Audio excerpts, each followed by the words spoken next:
Yo, welcome back to the Further Your Lifestyle podcast, conversations on lifestyle, passions, and hustles. My name's Chris Furlong.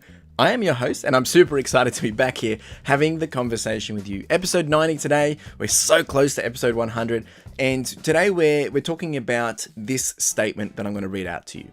Just because it is competitive doesn't mean you don't compete. Now, I get frustrated when people say, oh, it's too hard, or they make all these excuses, and they don't even bother starting because they think it's not worth it, or it's too saturated, or too many other people are doing it. I think this is all false, and I think this is all lies, and I think you can go into something knowing that there is competition, but still be prosperous. And in this episode, what we're going to be talking about today is how to understand what you are up against, how to face the odds, and to leverage the chances you have, aka we all have an unfair advantage, and then finally, basically, to sum all this up, we're essentially doing a SWOT analysis with life and making decisions. And a SWOT analysis, if you don't know what that is, that's basically going through strengths, weaknesses, opportunities, and threats. And it's something usually we use in business in terms of, tools to help us enter a market, but also to revisit and see how do we continue to elevate and grow. And that's what we're going to be jumping in today. So buckle up and let's dive in. So, as I said before, too many times I hear people say that they don't want to get into something, usually in an area of business, but sometimes they don't want to, start something because it's too competitive. The market is saturated. It's too hard to compete with the big guns, or the 1%, or the people at the top, or why bother when you don't stand a chance? Now, I disagree with this. I really disagree with this because there is so much opportunity out there, and so much untapped potential that we can unlock, that you can unlock. And there is a difference between, I guess, competing against the competition, going in blind, versus going in with a plan.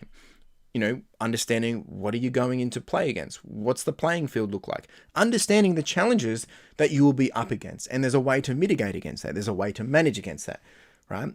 There's a way to manage the risk of entry, meaning mitigating the issues, the risks, the challenges that you will potentially face.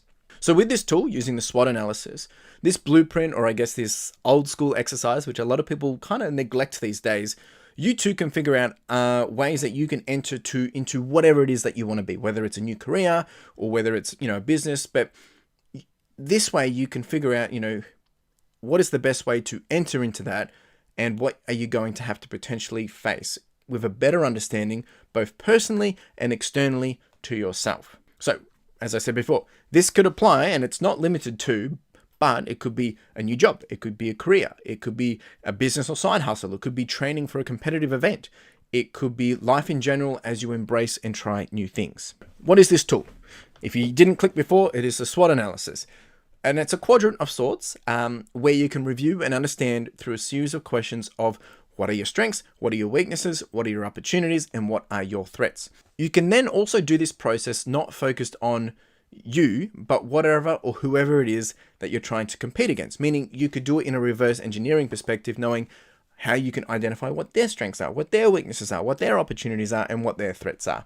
Now, a lot of it will overlap, but it can help reveal some gaps.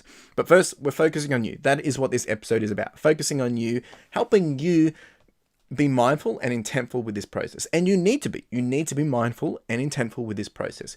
We're going to do it together. I'll take you through it. You can grab a pen, paper, whatever, or you can just be listening and just try and jot it down in your head. But pen and paper is going to help you a lot more. I'll take you through the steps. We'll make this happen for you. Are you ready? Let's do it. So the first thing that you're going to do is actually understand and identify, what are we solving for? What is it that you're entering into this analysis to assess? What are you needing to assess? Is it the new job?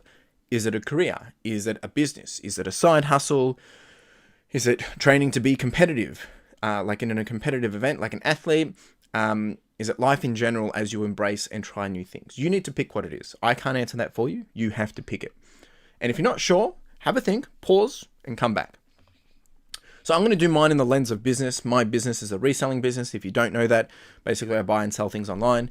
And we're going to go through this. So what are my strengths? What do I bring to the table? We're starting with strengths.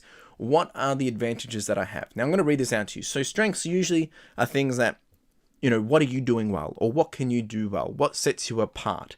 What are your good qualities? And you put that into the lens of whatever it is that you're going into.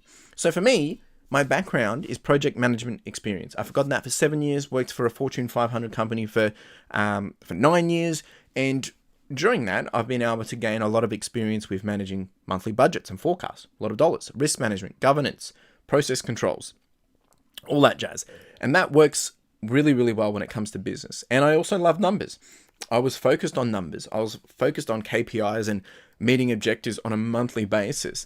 So that has enabled me once again to be really good when jumping into a business. I've actually had 5 of my own businesses over a period of time. Some have gone really well, some have failed, and some they just weren't for me. But regardless, I've gained know-how, I've gained experience, knowledge, and understanding. The other one is I've always been flipping items as a kid, as a hobby since I was 12. So I've done it before and I understand the concept of turning flipping into more of a reselling business.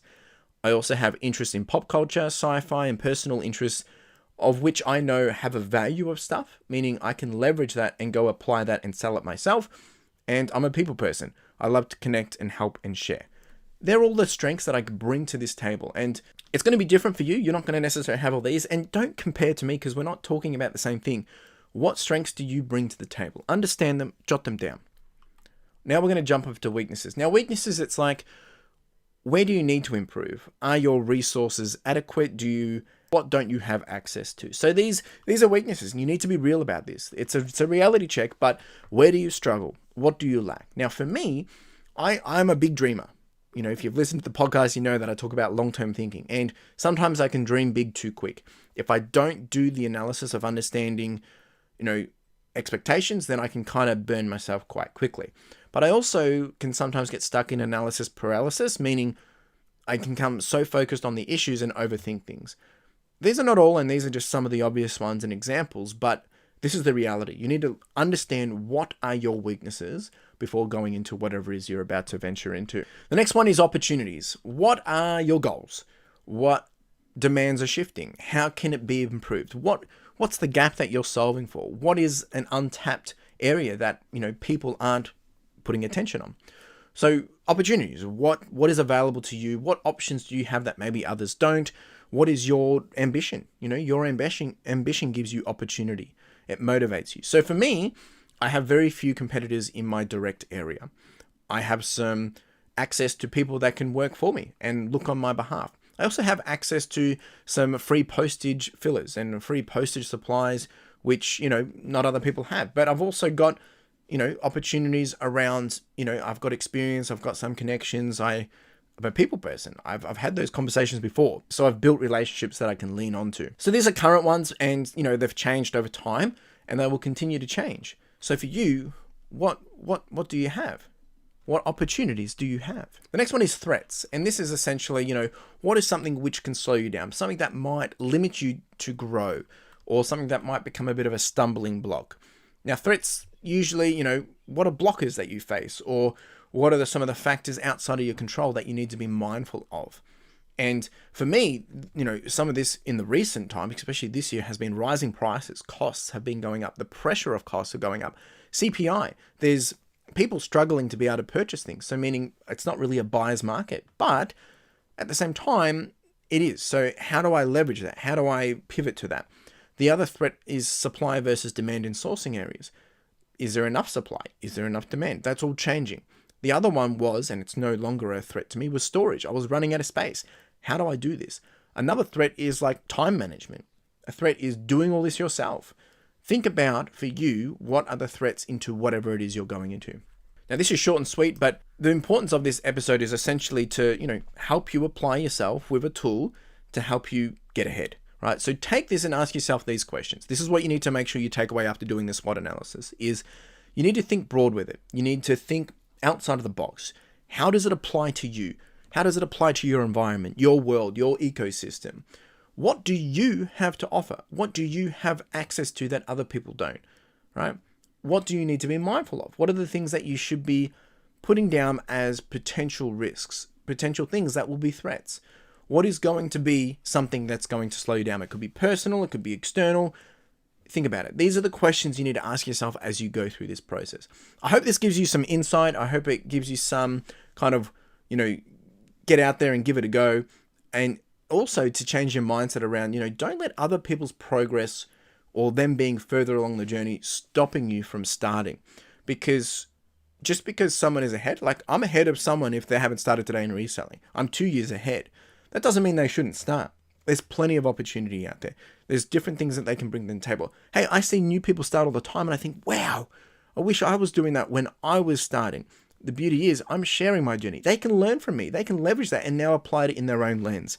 You can do that in any other field that you're doing. If you want to start running, if you're trying to get into a new job, go find out what the people that are ahead of you are doing and find the gaps, find how to do it better. Learn from them and use that as your advantage. All right, enough from me.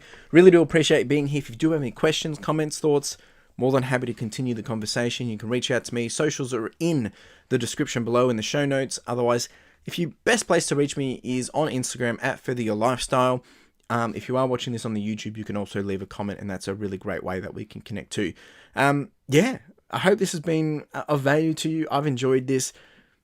That's it from me, and you have a wonderful day. Cheers. Now, if you didn't know, we do have the podcast merch, and this is with a key focus of enamel pins. Now, if you haven't checked these out, make sure you do, because the intent of these are really just to be a small token and a reminder for you to charge on, to push on, and to further your lifestyle. Whether it is a gift for someone else to encourage them or maybe to inspire them, or maybe it's a way to motivate yourself, or you can simply just make a purchase to simply support the podcast, which would be greatly appreciated. We do also have some sweaters and some long tees, so make sure you check it out. Link in the description and in the show notes. Really do appreciate it. Cheers.